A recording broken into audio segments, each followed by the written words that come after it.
பல அரசியல் கட்சிகள் கச்சத்தீவு பிரச்சனை பற்றி பேசிக் கொண்டிருக்கின்றார்கள். எண்ணி பார்க்க வேண்டும். 1974ஆம் ஆண்டு மத்தியிலே காங்கிரஸ் ஆட்சி, மாநிலத்திலே திமுக ஆட்சி.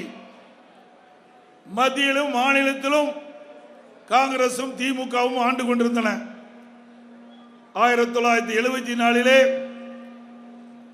நம்முடைய இந்தியாவுக்கு உட்பட்ட தமிழ்நாட்டுக்கு அருகில் இருக்கின்ற கச்சத்தீவை இலங்கைக்கு தாரை வார்த்தது காங்கிரஸ் கட்சியும் திமுக கட்சியும். ஆனால் அதை தடுத்து நிறுத்துவதற்கு நம்முடைய இதயம் புரட்சி தலைவி அம்மா அவர்கள் எவ்வளவோ முயற்சி செய்தார்கள். 2008ஆம் ஆண்டு இதயம் புரட்சி தலைவி அம்மா அவர்கள் கச்சத்தீவை மீட் எடுப்பதற்காக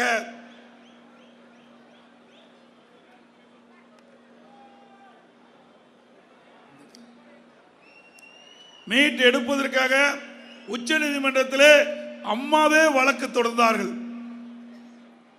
அந்த வழக்கு நடைபெற்றுக் கொண்டிருந்தது. அப்பொழுது மத்தியிலே காங்கிரஸ் ஆட்சி, தமிழகத்திலே திமுக ஆட்சி. அவர்கள் கண்டுகொள்ளவில்லை. ஆனால் கச்சத்தீவை மீட்டெடுக்க வேண்டும் என்று நம்முடைய இதயம் புரட்சி தலைவி அம்மா அவர்கள் அந்த முயற்சி எடுத்தார்கள். 2011ஆம் ஆண்டு வருவாய்த்துறையின் மூலமாக அம்மா போட்ட வழக்கிலே அதை இணைக்கப்பட்டது.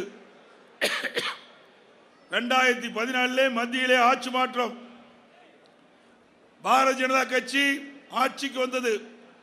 மாண்பு அம்மா அவர்கள் கச்சத்தீவை மீண்டும் தமிழ்நாட்டு இந்தியாவோடு இணைக்க வேண்டும் என்று பிரதமர் அவர்களுக்கு கடிதம் எழுதினார்கள். பிறகு பாரத பிரதமர் அவர்களை நேரிலே சந்தித்து கோரிக்கை வைத்தார்கள். கச்சத்தீவை மீண்டும் இந்தியாவுடன் இணைக்கப்பட வேண்டும், தமிழக மீனவர்கள் பாதிக்கப்படுகிறார்கள், அதை நிறைவேற்ற வேண்டும் என்று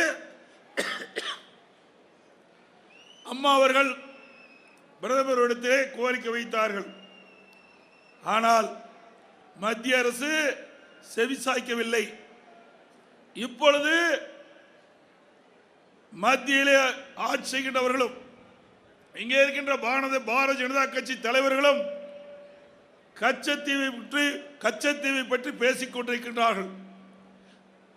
அவர்களுக்கு பேசுவதற்கு என்ன இருக்கின்றது என்று தெரியவில்லை. 10 ஆண்டு காலமாக இது கிடப்பிலே போட்டுவிட்டு இதயம் புரட்சி தலைவி அம்மா அவர்கள் அன்றைய பாரத பிரதமர் திரு நரேந்திர மோடி அவர்களுக்கு கடிதம் எழுதியிருக்கிறார். அன்றைய பாரத பிரதமர் திரு மோடி அவர்களிடத்திலே நேரடியாக கச்சத்தீவை இந்தியாவுடன் இணைக்கப்பட வேண்டும் என்று கோரிக்கை வைக்கின்றார்கள். ஆனால் அதற்கு தீர்வு காணவில்லை. இன்றைக்கு அரசியல் சூழ்நிலையின் காரணமாக